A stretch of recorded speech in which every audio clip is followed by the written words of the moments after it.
बहुत सुंदर प्रसंग है, अपनी जिंदगी में याद रखिएगा। ये प्रसंग को बहुत ध्यान रखना, शायद बाद में सुनने को मिले ना मिले, उस प्रसंग को ध्यान रखिएगा। विवाह का मंडप जो लगता है, विवाह का जो मंडप लगता है, शादी का मंडप लगने पर विवाह का मंडप जब तक विसर्जन नहीं हो जाता, मोर छठ के दिन मोर ठंडे नहीं हो जाते, उस बीच में सौभाग्यवती नारी जो मंगल विवाह कर आई होती है, उसका यदि कोई आभूषण खो जाता है तो उसको वंश बढ़ने में दिक्कत आती है। हमेशा याद रखें, स्वर्ण भाग उसके शरीर को दिया गया आभूषण, उसमें से अगर कोई वस्तु एक लौंग भी खोती है मोर छठ के पहले, अर्थात जब मोर ठंडे हो उसके पहले, मंडप ठंडा उसके पहले, तो वो उसके वंश बढ़ने में तकलीफ होती है, उसका वंश बढ़ने में दिक्कत, पुत्र प्राप्ति के लिए वंश को बढ़ाने में दिक्कत है। महाराज, स्वर्ण का कोई मायना नहीं है, पर दिक्कत उस बात की है कि वो चीज गई है तो उसका भाग मनुष्य को भोगना पड़ता है, मनुष्य को।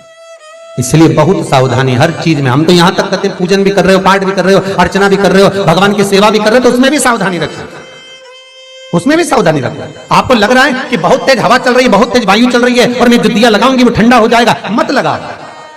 आपको लग रहा है कि ये मैं दिया लगाऊंगी ठंडा होगा, तो मत लगाइए। एक मन का दीप जलाइए, भगवान से निवेदन करो, हे भोलेनाथ, हे शंभु, हे त्रिकालदर्शी, हे कैलाशी, बहुत तेज वायु का संचार हो रहा है, मैं दीप नहीं लगा रही। पर ये मत सोचना कि मैंने दिया नहीं लगाया, मैं लेकर आई हूं, बाती भी है साथ में, पर बाबा इस दिए को मैं इसी मंदिर में रख कर जाती हूँ, कोई तो आएगा बाद में लगा कर जाएगा। मैं आज इस हृदय की बाती से, हृदय के दीप से आपको प्रसन्न करना चाहता हूं। मन मेरा मंदिर, आंखें दिया बाती, होठों की है थालियां, रोम फूल बाती। मैं आपको भाव से 5 कारण हैं जिससे शंकर हमें प्राप्त हो सकते हैं अंतिम क्षण में। 5 कारण। पहला, अगर आप शंकर के मंदिर में जाकर 1 लोटा पानी चढ़ा रहे हैं तो शिव की कृपा आज नहीं तो कल, कल नहीं तो परसों, कभी मेरे बाबा की कृपा आप पर बनेगी जरूर। ये शंकर के ही शब्द देवऋषि नारद को हैं। दूसरा, देवऋषि नारद मस्तक पर त्रिपुंड धारण करता है, मस्तक पर त्रिपुंड लगाता है। शिव कहते हैं उसको मृत्यु के पश्चात भटकना नहीं पड़ता। शंकर कहते हैं वो मेरे ही धाम पर, मेरे ही संग कैलाश पर आकर विराजमान हो जाता है। तीसरा, के नजदीक में, शंकर के पास में जो बेलपत्र का वृक्ष रोपित करता है, बेलपत्र का या शमी का वृक्ष जो लगा देता है, और वो बेलपत्र शिव को समर्पित होती रहती है। जब तक वो बेलपत्री का वृक्ष लगा हुआ है और उसकी बेलपत्र शंकर को जब तक चढ़ रही है, उसके वंश का कभी नाश नहीं होता। तीसरा, चौथा कारण कहा, देवऋषि नारद के सामने से निकलकर जो जीव चला जाता है, शंकर के द्वार से निकलकर शिव का शिखर मंदिर का देखकर जो निकल जाता है, उसका कार्य कभी अटक नहीं सकता। और 5वां कारण, शंकर के स्मरण का स्वयं शिव देवऋषि नारद से कर रहा है। नारद, मृत्यु का भय होने पर, व्यक्ति जब मृत्यु के भय में पड़ जाता है, कोई बीमारी, कोई रोग, कोई कारण, कोई एक्सीडेंट, कोई कारण में जब मनुष्य फंस जाता है, तो शंकर कहते हैं नारद, उसके मुख से, उसके स्मरण से, उसके परिवार के स्मरण से एक बार भी अगर दिल से मेरा नाम निकलता है तो मैं उस रोग को, उस कष्ट को, उस दुख को अपना जानकर उस कष्ट से निवारण कर। इसलिए हमारे यहाँ अगर किसी का एक्सीडेंट हो गया, कोई रोग हो गया, कोई बीमारी हो गई, कोई दुख आ गया, तो हमारे यहाँ तुरंत ब्राह्मण कहते हैं कि महामृत्युंजय का अनुष्ठान कराइए, शिव का स्मरण कराइए, शंकर का अनुमोदन कराइए। और फिर निवेदन करूंगा, बारंबार कहता हूं, आज फिर निवेदन करता हूं आप सभी से, अगर शरीर में कष्ट है, घुटने कमर में बहुत ज्यादा तकलीफ है, तो प्रदोष के दिन शंकर के, अभी महाशिवरात्रि आने में तो बहुत समय है, पर प्रयास करना कि प्रदोष के दिन शंकर के मंदिर की चौखट पर बैठकर, शंकर के मंदिर के द्वार पर बैठकर, शंकर पर चढ़ी हुई बेलपत्र खाना चबा चबा कर और घर आकर विश्राम कर 2-1 प्रदोष कर देखना, आपके घुटने और कमर में आपको खुद अंतर आए। बाबा की बेलपत्र कोई साधारण नहीं है महाराज,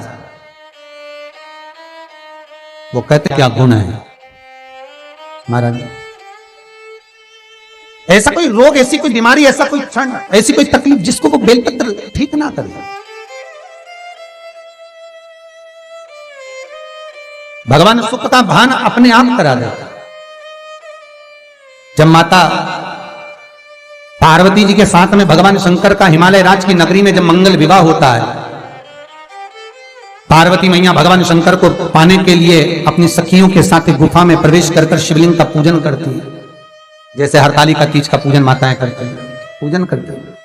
शिव को पाने के लिए अथक प्रयास मां जब करती है, और शंकर जब माता पार्वती को मिलते हैं, जिस समय पर भगवान शिव और पार्वती की मंगल भावर चल रही होती है, तब माता पार्वती भगवान शिव से कुछ प्रश्न कर लेती है। हे भोलेनाथ, हे शंभु, हे त्रिकालदर्शी कैलाश, मेरे मन के कुछ संशय हैं जिनको मैं भावर के समय पर मिटाना चाहता हूं, जिनको मैं इस भावर के समय पर आपसे श्रवण करना चाहता हूं, मेरे वो संशय आप मिटा दो। पार्वती, ऐसा कौन सा संशय है तुम्हारे भीतर जिसको आप सुनना चाहती हो? पार्वती जी कहती हैं, शिव, वो संशय केवल आप ही समाप्त कर सकते हो। और बाबा भोलेनाथ जी से माता पार्वती ने कुछ 3 संशय हैं जो माता पार्वती शंकर जी से कहती हैं। पहला संशय माता पार्वती का कि भोलेनाथ, संसार में जिस कन्या का वर के साथ में विवाह होता है, उस विवाह के समय पर वो वर और कन्या किस रूप में रहते हैं? शंकर जी कहते हैं, वो वर कन्या में मेरा ही प्रतिबिंब पाया जाता है। क्या कहते हैं कि दूल्हा जो बना है, दुल्हन जो बनी है, वो शंकर और पार्वती का ही प्रतिबिंब है।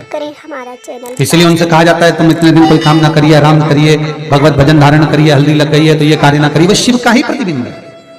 दूसरा कारण कहा, जगत संसार में जब संपदा की कमी होती है, जगत संसार में जब लक्ष्मी की कमी होती है, जगत संसार में जब वैभव की कमी होती है, तब वो वैभव प्रदान करने वाला कौन है? शंकर कहते हैं, पार्वती, जिस समय पर वैभव और संपदा की कमी हो, पार्वती, संसार का मनुष्य यदि मेरे चरणों का स्मरण करता है, मेरे चरणों का स्मरण करता है, शंकर कहते हैं, मैं चोर को जो कुबेर बना सकता हूं, उस कुबेर को उसके घर पर भी भेज सकता हूं, बस मेरे चरणों का स्मरण करे। जब दुख हो, तकलीफ हो, कष्ट हो, वो स्मरण करे।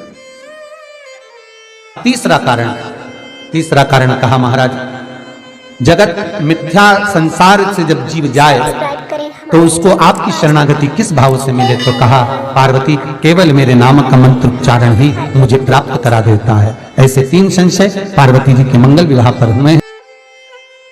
श्री शिवाय नमस्तुभ्यं, श्री शिवाय नमस्तुभ्यं, श्री शिवाय नमस्तुभ्यं।